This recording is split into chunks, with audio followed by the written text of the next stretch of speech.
স্বামী আমার অফিসে যাওয়ার সময় বলে গিয়েছেন দুপুরে এসে চিকেন বিরিয়ানি খেতে চাই, তার জন্য আমাকে চিকেন বিরিয়ানি বানাতে হবে। কিন্তু ফ্রিজ খুলে দেখলাম খুবই অল্প পরিমাণে চিকেন আছে, তাই তখন আমি যেটা করলাম। আসসালামু আলাইকুম বন্ধুরা, আশা করি সকলে ভালো আছো। আলহামদুলিল্লাহ আমিও খুবই ভালো আছি আল্লাহর রহমতে ও তোমাদের ভালোবাসা নিয়ে। তো আমার বাসায় ফ্রিজে খুবই অল্প পরিমাণে চিকেন ছিল, আর যেটা দিয়ে আমাকে বিরিয়ানি করতে বলা হয়েছে, কিন্তু খুবই অল্প পরিমাণে চিকেন থাকলে তো সেটা মজার হয় না। তো সেই জন্য আমি মজার করার জন্য যা যা করলাম তোমাদের সাথে আজকে সেটাই শেয়ার করব। প্রথমে চিকেনগুলোকে আমি লবণ দিয়ে একটু কিছুক্ষণ মাখিয়ে রেখেছিলাম, তারপর সেটাকে আমি তেলে ভেজে নিয়েছি। এরপর ছোট ছোট টুকরো করে কিছু আলু আমি কেটে নিয়েছি, দেখতে পাচ্ছ। সেই আলুগুলোকেও লবণ দিয়ে আমি ভেজে নিলাম সেই পাত্রে। আর দিয়ে দিলাম কিছু মরিচের টুকরা।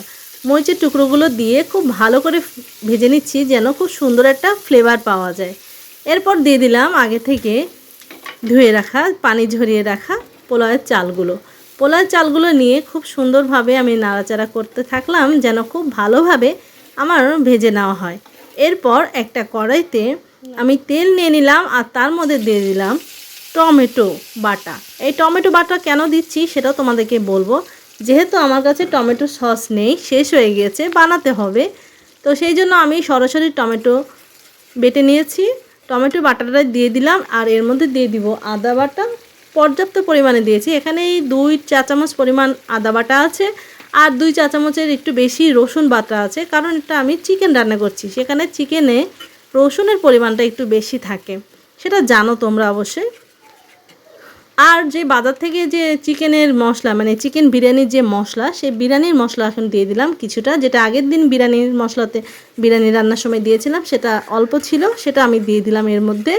এখন খুব ভালো করে মিক্সড করে নিয়ে একটু পানি দিয়ে দিলাম, এবং পানি দেওয়ার পর যখন ফুটে উঠলো, মশলা কষানোর পরে আমি ভেজে রাখা মাংসের টুকরোগুলো দিয়ে দিলাম। ভালো করে এটাকে আমি এখন কষিয়ে নিব। এটাকে খুব ভালো করে কষিয়ে আমি এর মাঝে দিয়ে দিব একটু সয়া সস।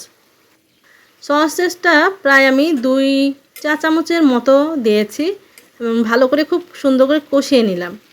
এখন সেই ভেজে রাখা চালের মধ্যে আমি এই মাংসের টুকরোগুলো দিয়ে দিলাম। মানে এটা রান্না হয়ে গেছে আমার এখন, তবে এটা রান্না করতে হবে প্রায় 5-10 মিনিট পরিমাণ, সুন্দর করে ভালো করে কষিয়ে নিতে হবে।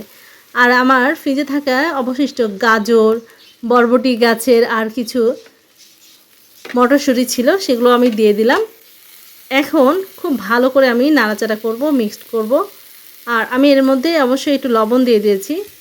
লবণ না দিলে মশলাগুলো কেমন কেমন হয়ে যাবে, মানে সবজিগুলোতে একটু মশলা লবণ ঢুকবে, এই কারণে দিয়ে দিয়েছি।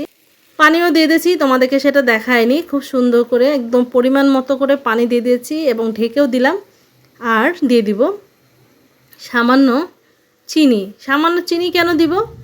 এর মধ্যে যখন আমি চিনি দিয়ে দিব তখন এটা আর গায়ে গায়ে লেগে যাবে না, এই কারণে আমি এখানে 1 চা চামচ পরিমাণ চিনি দিয়ে দিলাম, এবং ভাতটাকে আমি দমে বসিয়ে রাখলাম। আর যে ফুটোটা আছে সে ফুটোটা কাপড় দিয়ে ঢেকে রাখলাম।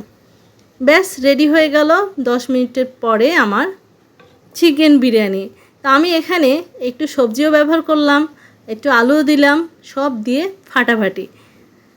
মাংস যে অল্প আছে সেই ঘাটতি আমি এভাবে পূরণ করলাম। কেমন হয়েছে ভিডিওটা অবশ্যই তোমরা জানাবে, ভালো লাগলে সঙ্গে থাকবে। সবাই ভালো থেকো, আজ এ পর্যন্তই, আবারও দেখা হবে ইনশাআল্লাহ।